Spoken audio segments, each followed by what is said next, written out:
Okay, we're back. Hi. Me and Gia are back. We had a lot of questions. This simple video blew up. I was just sharing about Gia and her first experience up in Volta, and so many of you all have responded. And some of the questions I want to answer quickly before we answer the question that's right there. What community did you stay in Timma Newtown? I would do. Our Doom. Okay. And how long were you in Timma Newtown? I would say about 3 years.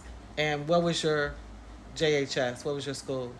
A junior preparatory school. And being there and then being in Volta, how different is that for you?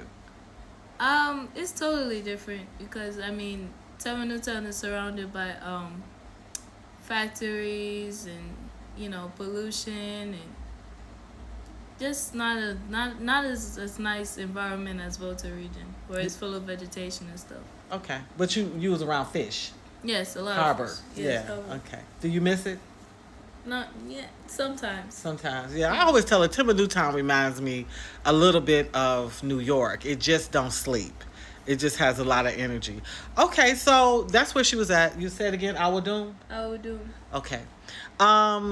This question I wanted to respond to. I'm curious to know how she got that school in the Volta region, considering grade A schools in Accra or Volta itself, like Ola girls in Cole. So, do you want to answer it or do you want me to answer it? Um, I would say I got that school mainly because I chose the school.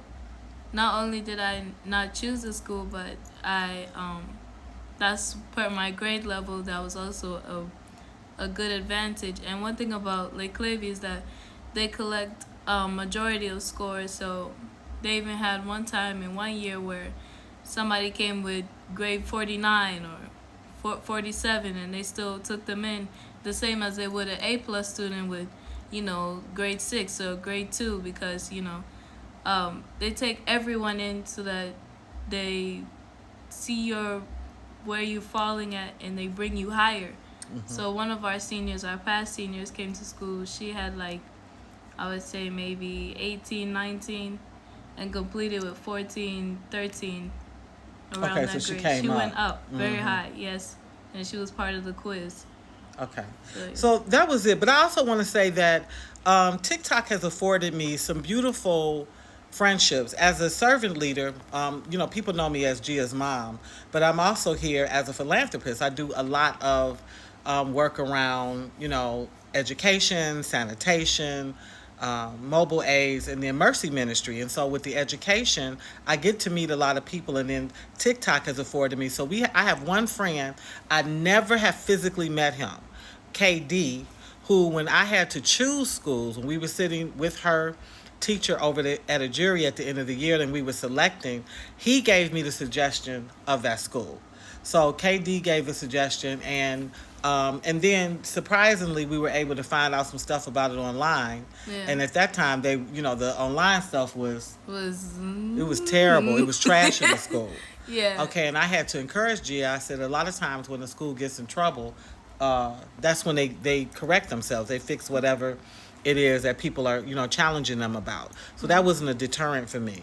The other thing is you just heard that she was in Timma Newtown and the difference in environment, industrial factories, the harbor, lots of sea fish hawkers and congestion, because Timma Newtown is very choked. And so I was excited to give her an entirely different environment. I've been to Volta, served in Volta, love the community. In fact, I've told Gia, had we had gone to Volta first, would we live over here? No, we not live over here. Yeah, we wouldn't even be over here because I love it that much. There's no industries there, but for what I do, I'm kind of a global or floating educator, so it really doesn't matter. All right, so that's why. The other thing I want to help people understand is because your student comes from America, it doesn't mean that they're a great student. I told you I came to Africa with Gia, and Gia was a what? A low scored student. Low score student, delayed reader, and that's with her having a parent that sat down with her, coming from a very enriched family, access to technology, lots of culture. A lot of it was just her own motivation. Gia is a child that has siblings, but I had my children in decades. So she has a brother that is how much older than you? I'll say like 20, 20, 27, 28, Yeah, and then 28. she has two sisters that are how much older than you? 15 and 15 and 16 years older. Yeah, so because she has that gap, it's like she's a grandma baby. She's in the house with her mother, initially her mother, her dad, and then her grandma. So it wasn't a lot of incentive for her to just like buckle in on academics. Is Yeah. is that true? Yeah. Okay, so we got to Africa, and Africa has enriched my daughter holistically. So that means it's helped her with her discipline, her character, um, friendships, elder system, everything. What would you say is your biggest education being here? How has it helped you the most? With discipline, seriousness. To be honest, the fear alone of failing, because my teachers, they didn't intimidate me, but they did intimidate me in a way where it was like, I know I'm not gonna fail because I don't, I don't want the treat of what failures get. So it really pushed me and pushed my mind to say that yeah, I need to learn something. Otherwise, the penalty is severe. So I grew up in the '70s where corporal punishment was standard in a classroom.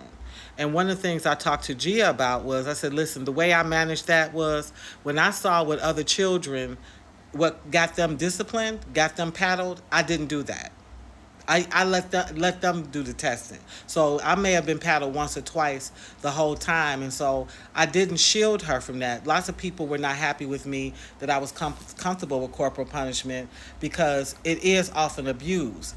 Not where we were at, but I know that's one potential, and it happened even during my time. But on the other hand, I think I'm seeing generations now. We've lived 3 decades without it, 4 decades without it. They removed it, and our children in the states run amok.